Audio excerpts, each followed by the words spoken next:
commencé ndax ñoom ñu ngi ci seen installation yi xam naa léegi pare nañu pour jàkkaarloo ak li nga xam ne moom mooy askan bi voilà maanaam dëkk leen micro bi.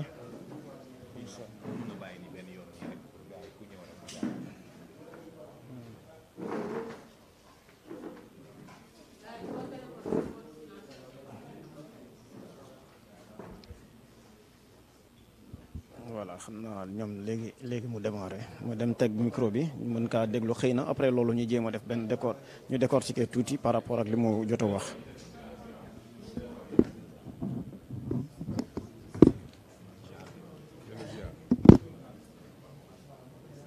Bonjour mesdames, messieurs, nous pouvons y aller.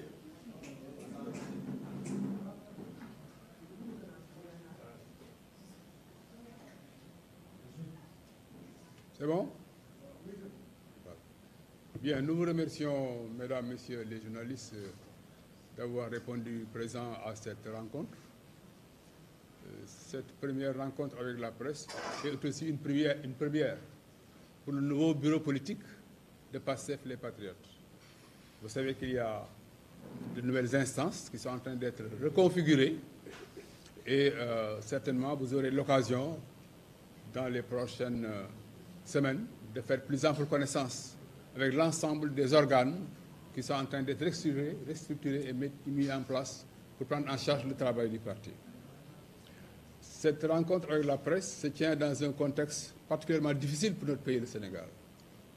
À un moment où on peut dire des pyromanes qui, mus par leurs simples intérêts étroits, sont prêts à brûler le pays pour se pérenniser au pouvoir.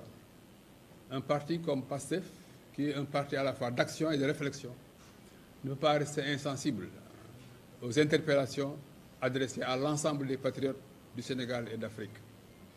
Dans cette situation à la fois porteuse d'espoir, mais aussi porteuse de danger, nous devons faire face pour que justement l'espoir ne soit pas déçu, pour que le Sénégal progresse, pour que l'Afrique progresse. Et nous pensons que PASTEF, en tout cas, a choisi cette voie-là et est prêt à partager avec les Sénégalais et les Sénégalaises, les Africains en général, ses propositions, ses points de vue, ses opinions sur la marche de notre pays et sur le futur de notre continent. Cette rencontre avec la presse donc, sera animée essentiellement par le secrétaire général du parti, Bassirou Diomaye Faye, qui vous présentera une communication en français, laquelle communication sera présentée en Wolof par El Malick Ndiaye. Vous connaissez évidemment parfaitement Bassirou Diomaye Faye. Certes, il a changé de poste dans le nouveau bureau politique. El Malick Ndiaye est resté fidèle à la communication, je vois, donc vous l'avez rencontré très souvent. Il y a d'autres membres du bureau politique et d'autres responsables du parti autour de cette table-là. Nous pensons que dans tous les cas, l'essentiel, ce sera avec vous de dialoguer et de vous faire part de notre point de vue. Donc en français, ce sera avec Bassirou Diomaye Faye et la version Wolof avec El Malick Ndiaye. Je vous remercie. Merci beaucoup, Président Madiaye. Monsieur et Madame les membres du bureau politique, Messieurs les responsables des coordinations départementales, chers journalistes, nous voudrions aujourd'hui, comme vous le savez, le commande l'actualité, nous entretenir avec la presse pour parler à l'opinion nationale et internationale de beaucoup de questions relatives à la situation politique et sociale dans notre pays. Mais je voudrais avant tout saluer la presse et lui dire le soutien de PASTEF les Patriotes. À travers elle, encourager votre confrère Pape Alé Niang et toute la presse debout, particulièrement les journalistes d'investigation qui informe le peuple sénégalais sur les scandales qui plombent le développement économique et social du pays.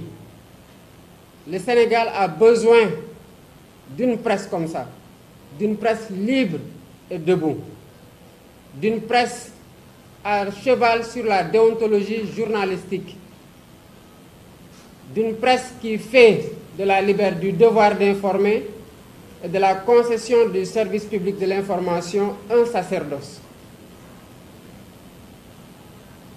Les menaces, les intimidations ne doivent pas et ne doivent en aucun cas triompher sur ce devoir d'informer juste et vrai.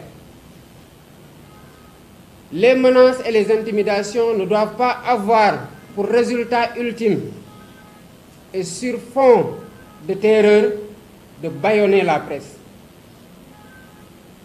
Voilà pourquoi nous exigeons du gouvernement du président Macky Sall de mettre un terme aux violences notées sur la presse et à l'intimidation exercée sur les journalistes.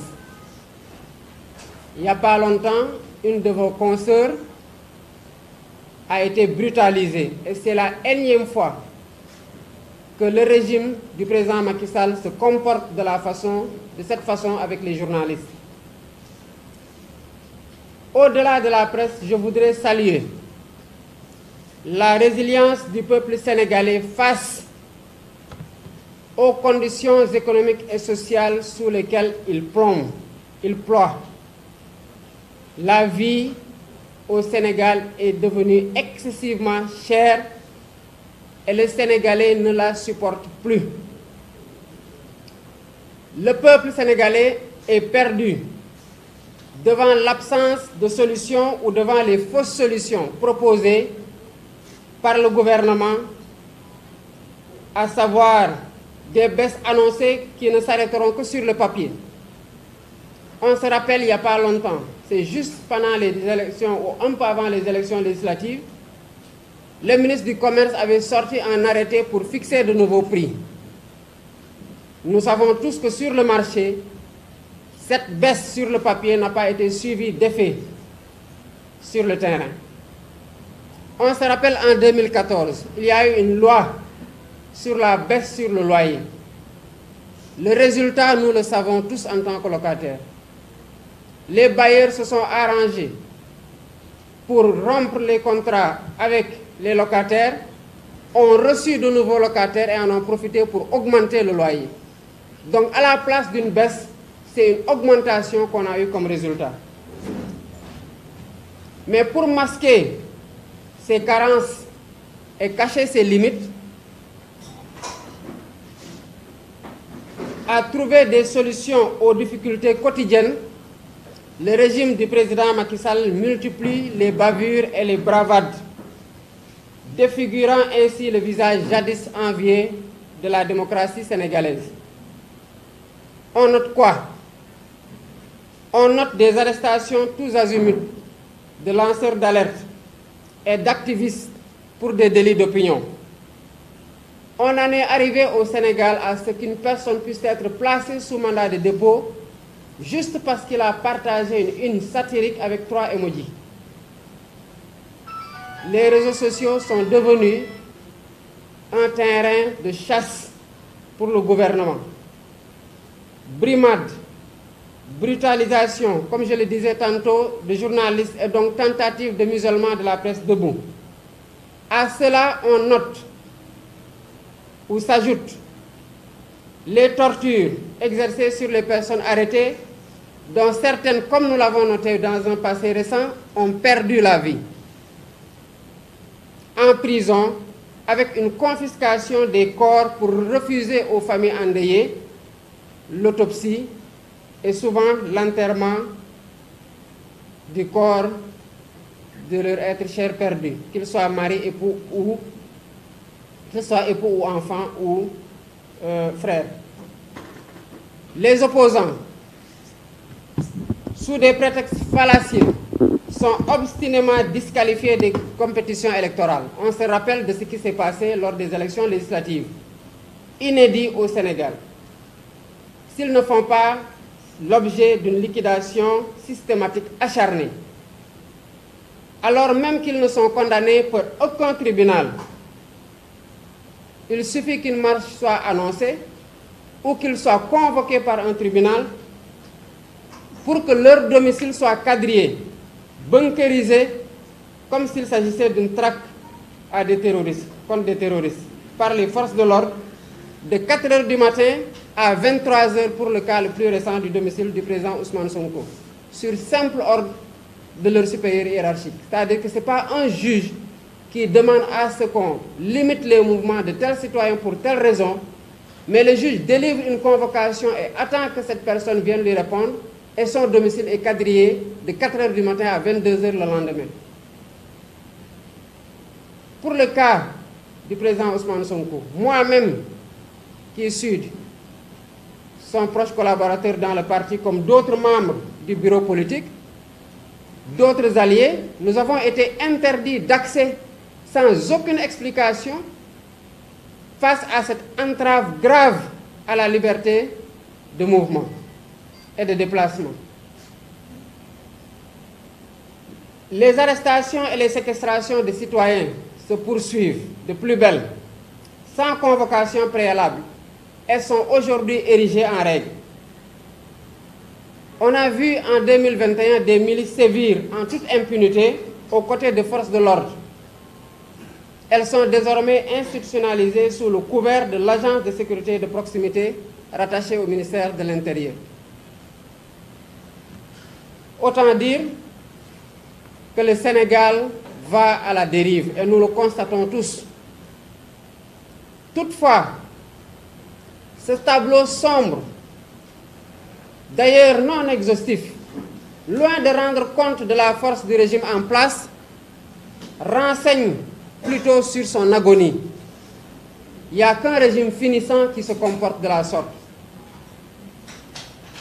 Nous avons noté récemment l'arrestation sans convocation de la garde rapprochée du président Ousmane Sonko pour essayer de mettre un terme au Nemmeeku Tour, entendons par là les visites de proximité que le président Sonko déroule dans le Sénégal des profondeurs.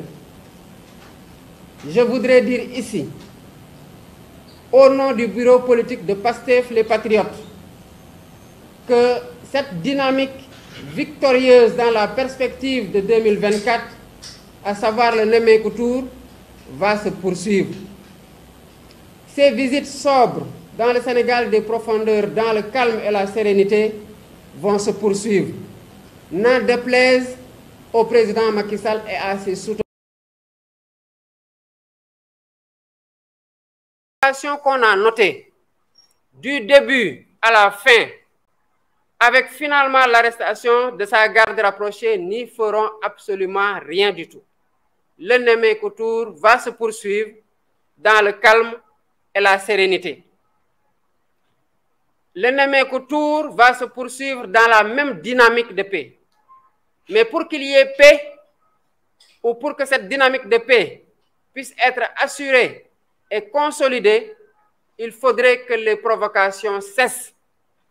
Et c'est le lieu pour nous d'interpeller toutes les personnes, quelle que soit l'autorité dont elles sont investies, de parler pendant qu'il est encore temps au président Macky Sall pour qu'il arrête les brimades, les persécutions, les provocations. Le président Ousmane Sonko et sa délégation ont fait à Mbour 16 jours. Pendant ces jours-là, dès le premier jour, on a reçu des jets de grenades lacrymogènes pour des visites qui se passent pour éviter tout attroupement à l'intérieur des maisons. Et des gendarmes ont poursuivi la caravane jusqu'à la fin du Nemmeeku Tour. À un moment donné, nous avions pensé que ça aurait pu être un élément de sécurité supplémentaire. Mais est-ce que ça a empêché à ce que le convoi du président Sonko soit attaqué à Tchiki et que nos véhicules soient caillassés, que nos militants soient blessés? Non, ça ne l'a pas empêché. Donc, à quoi sert la gendarmerie dans nos convois du Nemmeeku Tour, si ce n'est parce qu'ils sont en tenue de combat, de chercher à intimider et de faire dans la provocation qui finalement risquera un jour ou l'autre par donner un résultat auquel qu'on ne souhaite pas. Les autorités de la société, membres de la société civile, les bonnes volontés, mais surtout les autorités religieuses sont invitées, priées, de parler pendant qu'il est encore temps, pendant qu'il y a incommensurable, pendant qu'il n'y a pas encore de vie perdue, de parler au président Macky Sall.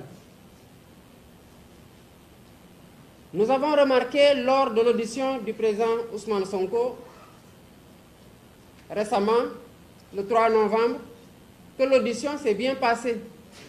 Au-delà de la bunkerisation anormale, injuste et injustifiée de son domicile, de la restriction de sa liberté d'aller et venir de son parti, que cela s'est passé comme nous le souhaitions, comme l'avait appelé de ses voeux le président Ousmane Sonko, à savoir dans la sérénité.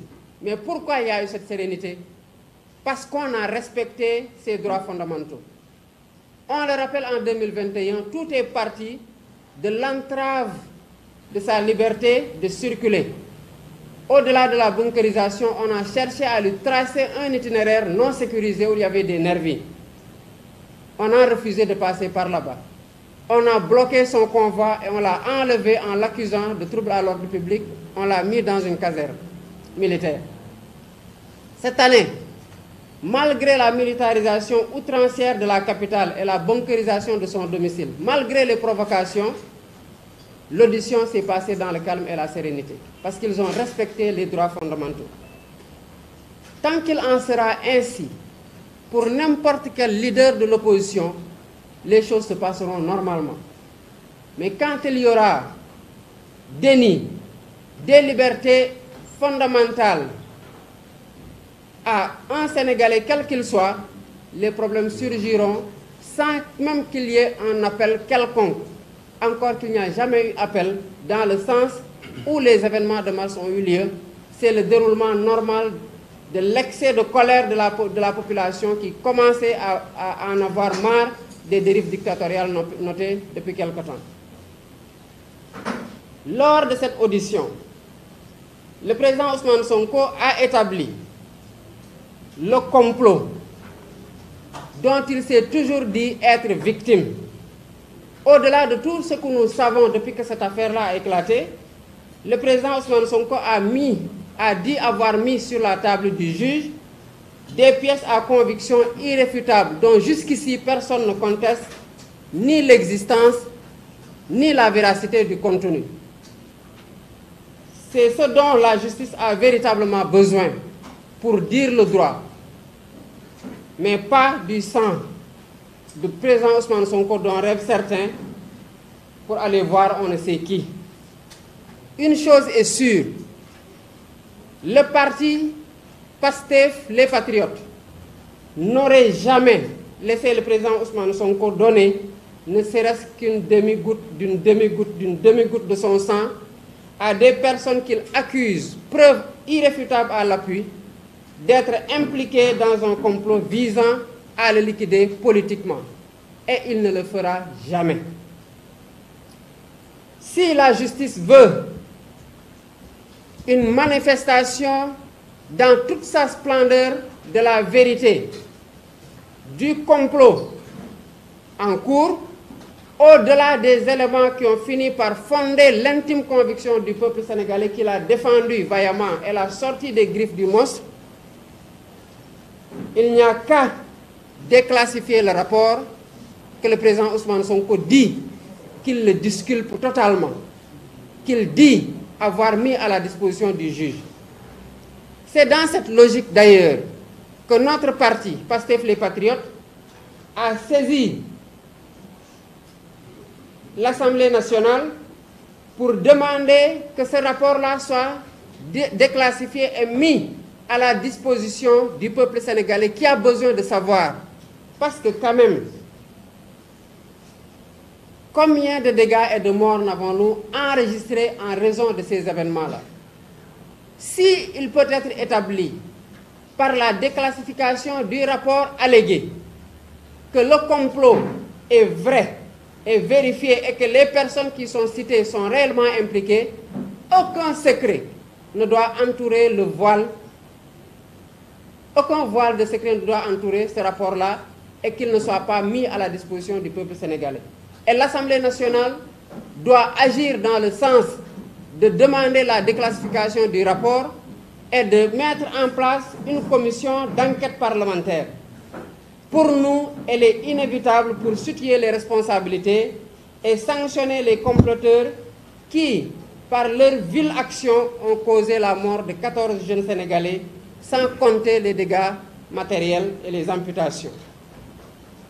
Le Sénégal est devenu une terre à scandale. Certainement pour masquer tout ça, le pouvoir ne se gêne pas d'être dans la provocation systématique d'arrestations arbitraires. Mais le dossier des 45 milliards, qui est une énième forfaiture sur fond de grand banditisme d'État, de surfacturation selon l'enquête à hauteur de 20 milliards, ne doit pas être passé aux oubliettes. Il ne faudrait pas qu'on habitue le peuple sénégalais, quelle que soit l'ampleur du scandale, qu'on n'en parle que 3 ou 4 jours et qu'on passe à autre chose. Parce que dès qu'on passe à autre chose, il se prépare encore à commettre d'autres faits plus graves, d'autres scandales plus graves. Et c'est ce qu'on est en train de voir. Si on se mettait aujourd'hui de mémoire à énumérer les scandales, je ne dis même pas depuis les 10 ans du règne du président Macky Sall, mais sur les 2 ou 3 dernières années, on verra qu'on ne s'est jamais arrêté de voir que l'État ou le régime est impliqué dans des scandales. Après le bradage de l'assiette foncière de l'hôpital Le Dantec, nous voilà devant un rapport, un marché de gré à gré sur 45 milliards d'achats d'armes confiés à un ministère qui n'en a pas les prérogatives régaliennes. Et les Sénégalais ont tous entendu le gouvernement tenter laborieusement de nous mettre dans la tête que c'est dans la normalité la plus totale, après avoir échoué à servir le secret d'État pour masquer le forfait. C'est exactement comme ça qu'ils avaient fait lors du scandale du pétrole. Qu'est-ce qu'ils avaient dit? Il n'y a pas encore de gouttes de pétrole, alors qu'on sait que les contrats sont signés maintenant. Pourquoi on n'a pas attendu qu'il y ait gouttes de pétrole pour signer les contrats? Parce que les contrats signés à cette étape-là sont ceux qui vont régir comment la goutte de pétrole va être distribuée. Cette fois-ci, on nous dit secret d'État, secret militaire, secret défense, pour ne pas dire la vérité aux Sénégalais et sous ce rapport masquer tous les scandales qui impliquent le régime actuel. C'est pour ça qu'après avoir félicité les députés de la mouvance de l'opposition, notamment de la coalition Yewwi Askan Wi, où le frère Abbas Fall a demandé la mise en place d'une commission d'enquête parlementaire sur l'affaire des 45 milliards d'achats d'armes par le ministère de l'Environnement, nous les encourageons à faire pareil sur le scandale de l'hôpital Le Dantec. Le scandale est encore en cours. Ce n'est pas parce que les Sénégalais se sont indignés une semaine que c'est fini. On doit poursuivre jusqu'à ce que ce soit totalement élucidé. Et seule l'Assemblée nationale peut permettre de mettre la lumière totale sur ces affaires qui ont secoué récemment la République.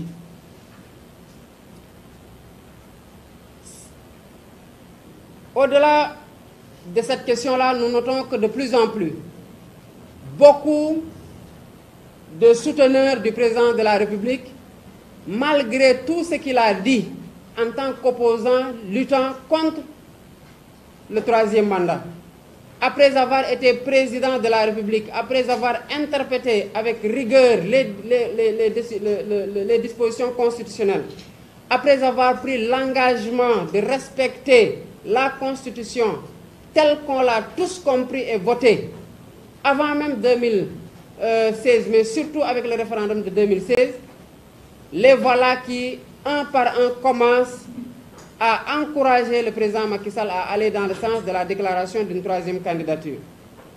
je lui rappelle ce qu'il rappelait au président Abdoulaye Wade, que ceux qui le poussent à aller vers un troisième mandat, une troisième candidature illégale et immorale, et qui bandent les muscles parce qu'ils ne comptent que sur la répression aveugle et violente contre le peuple sénégalais, l'essentiel de ceux qui poussaient le président Abdoulaye Wade à faire pareil sont aujourd'hui de son côté. Donc ils le lâcheront, qu'ils le comprennent, et qu'ils n'engagent pas le Sénégal dans un sentier sanglant d'un troisième mandat que personne n'acceptera, parce qu'il n'y aura pas de monarchie au Sénégal. Et en reprenant simplement ses propos, on se rend compte qu'on peut s'en tenir allègrement à tout ce qu'il a dit pour lui opposer ses propos avant qu'il ne soit président et pendant qu'il a été président jusqu'en 2016 au référendum de révision constitutionnelle. Pour ceux de ses compagnons et lui-même qui peuvent être amenés à croire que la militarisation excessive et ridicule du pays peut suffire à imposer une troisième candidature illégale et immorale et aboutir à un vol des élections et son maintien au pouvoir, nous leur rappelons qu'il y a eu dans l'histoire récente et dans d'autres pays des régimes beaucoup plus sanguinaires, mieux armés et plus répressifs que le régime du président Macky Sall. La Tunisie avec Ben Ali est un cas récent. L'Égypte avec le cas de Hosni Moubarak est un cas récent. Et nous pouvons encore les citer à foison. Donc il est temps pour lui et pour ceux de son camp qui l'encouragent à aller vers cette dynamique-là, à cesser d'allumer le feu dont personne, y compris eux-mêmes, ne sortira indemne. C'est le lieu encore pour nous de croire désespérément, quand il s'agit surtout du président Macky Sall, à un sursaut de lucidité de sa part qui lui fera renoncer à un troisième mandat qui, comme il lui a dit lui-même par le passé, a coûté 11 vies à nos concitoyens. Et nous appelons encore une fois les guides religieux, qui sont les régulateurs sociaux, d'être dans la prévention. Tout ce que nous voyons aujourd'hui comme VAR contre Macky Sall et contre ses souteneurs peuvent leur être accessibles. Et il leur appartient de lui faire entendre raison, parce qu'une vie perdue est une vie de trop. Une amputation d'un jeune est une vie déjà bousillée. Un investissement perdu, c'est une vie chamboulée. Il ne faudrait pas que tout ça soit fait, qu'on décompte les morts jusqu'à 13 ou plus, pour qu'enfin ne daignent intervenir ces autorités-là. La meilleure adoration divine, c'est de sauver une vie. Les autorités religieuses et tous les hommes de ce pays épris de paix, en anticipant, comme sont en train de le faire beaucoup de mouvements citoyens et de la société civile, peuvent faire entendre raison à Macky Sall et à ses compagnons pour qu'on n'en arrive pas à cet excès-là qui nous a conduits et nous a valu les pertes que nous avons eues en 2011. Pour conclure, il y a 3 ans déjà, nous vous disions que Macky Sall est fini et qu'il fallait désormais le conjuguer au passé. Le futur du Sénégal, heureusement, se fera sans lui. Toutes ces dérives qu'il multiplie, tous ces plans diaboliques déjoués, tous ces complots mal ourdis qui éclatent en plein jour sont des signes, comme je le disais tout à l'heure, d'une fin de règne. Mais surtout, des signes d'un doute persistant, d'un homme qui se sentait si fort qu'il s'était promis de réduire l'opposition à sa plus simple expression. La vérité aujourd'hui, c'est qu'à ce stade de la confrontation des idées avec l'opposition ou des rapports de force qu'il impose au peuple, l'opposition administre des dizaines de collectivités territoriales qui étaient entre ses mains ou entre les mains de ses alliés. La vérité, c'est qu'il a été obligé de partager la questure, la vice-présidence de l'Assemblée nationale, la présidence des commissions à l'hémicycle où il n'est plus majoritaire. Donc tel est réduit à sa plus simple expression qui croyait réduire l'opposition à sa plus simple expression. Au final donc, c'est bien lui, Macky Sall, dont l'expression a été simplifiée. qui n'a plus que la force publique sous commandement pour compenser son illégitimité. Dans 15 mois, il sera mis hors d'état de mal agir. Il ne compétira plus. Car comme lui-même le disait, la Constitution est très claire là-dessus. Il ne faut pas qu'on fasse de la spéculation intellectuelle. La Constitution est très claire, fin de citation. Le voici aujourd'hui le même homme qui cherche désespérément à interpréter la Constitution pour s'éterniser au pouvoir en obtenant un 3e mandat et certainement, si cela se faisait, de faire sauter le verrou de la limitation des mandats. Triste fin d'un homme obstiné à sortir par la petite porte de l'histoire, en ayant déjà aligné des dizaines de cadavres de ses compatriotes qu'il projette encore de durement réprimer pour avoir sanctionné son bilan famélique, résultante logique d'une vision peu ambitieuse qui, comme disait l'autre, n'a jamais dépassé Diamniadio. Chers journalistes, je vous remercie. Merci bien, camarade frère Bassirou Diomaye Faye, secrétaire général de PASTEF les Patriotes. Avant de donner la parole à El Malik Ndiaye, secrétaire national chargé de la communication, nous devons simplement signaler donc la présence sur cette table de Fadel Touré,